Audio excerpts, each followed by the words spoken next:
Ja, då är klockan väl framme till detta kommunfullmäktigemöte den 9 november 2016. Vilket jag då hälsar er alla ledamöter och åhörare välkomna och förklarar mötet för öppnat. Helt kort bara så har vi naturligtvis då lite till mans upplevt det val som har skett i USA. Det är en stor politisk händelse det sista dygnet, och det har väl, vad man säger, knappast aldrig varit så stort intresse för ett val i USA som det har varit denna gången. Det har varit ett stort engagemang, och nu har vi då idag på morgonen fått ett resultat där som vi har att mentalt förhålla oss till och se hur det blir framöver. Det är ju alltid spännande när det kommer in lite nya idéer. Vi hoppas att det går bra. Det är mycket, tycker jag, som händer i världen nu runt om som är lite utmanande. Det är lite turbulent. Både här i det här valet naturligtvis var det många som upplevt det så. En annorlunda valrörelse. Vi har Brexit, vi har en oro i EU och vi har rätt så mycket motsättningar i politiken ute i olika länder. Så att kanske vi går in i en ny tid med en liten ny inriktning på politiken. Där försvarsinsatser blir viktigare än det har varit under ett antal år nu, där vi har levt i en väldigt positiv tid. Det blir lite mer inrikespolitik, lite mer gränser och så vidare.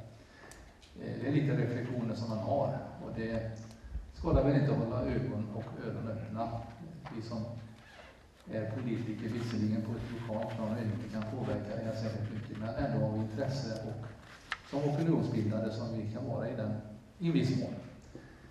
Men det är som sagt, så vill jag hälsa er välkomna hit, och vi ska förrätta ett upprop till dagens sammanträde. Och jag börjar med detta. Bengt Hilmersson. Ja. Agneta Lindberg. Ja. Anneli Hermansson. Ja. Anders Lennmo. Ja. Marianne Andersson. Ja. Peter Olofsson. Ja. Sofie Gyllenstedt. Ja. Einar Ström. Ja. Kenneth Max. Ja. Åsa Mukhopadhyay. Ja. Claes Hägerman. Ja. Tore Norén. Ja. Lars Davidsson. Ja. Arne Olsson. Ja. Daniel Dahlén. Ja. Torbjörn Petersson. Ja. Kjell Korpås. Ja. Sven-Olof Århall. Ja. Stina Ekdahl. Ja. Christer Björnsson. Ja. Christer Forsmark. Ja. Karl-Erik Johansson. Ja. Kent Hult. Ja. Margareta Johansson. Ja. Tony Winner. Ja. Kerstin Hellman. Ja. Lennart Larsson. Ja. Bahira Gaforovic. Ja. Johan Larsson. Ja. Maria Palm. Ja. Daniel Andersson. Ja. Tommy Andersson. Ja. Helene Persgren. Ja. Ingvar Svantesson. Är inte här. Tommy Holmgren. Nej. Holmberg. Holm. Holmberg. Och felskrivet här. Ja, du får det där, vet du. Ja, förlåt. Tommy Holmberg är i alla fall. Ja. Therese Lettimäki. Ja. Bengt Wahlbring. Ja. Gunnar Göransson. Ja. Hans-Ove Max. Ja. Per-Arne Eriksson. Ja. Och själv Mattias Olsson är jag här. 17 på kommunhuset. Får jag be om förslag? Christer Forsmark. Jag föreslår Johan Larsson. Johan Larsson är föreslagen.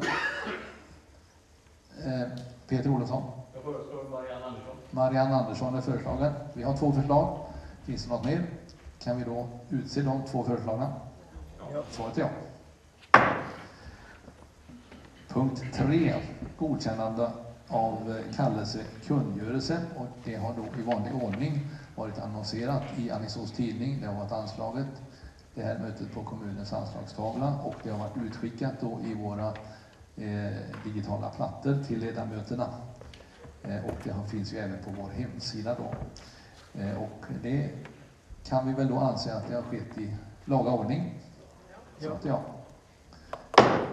Sen har vi då en dagordning som inte är särskilt lång för idag, och den innehåller totalt sett då 10 stycken punkter med de som vi då redan har avklarade. Jag har inte fått någon annan propå om punkt, så att Jag frågar då om vi kan godkänna föredragningslistan så som den ligger. Ja. Ja.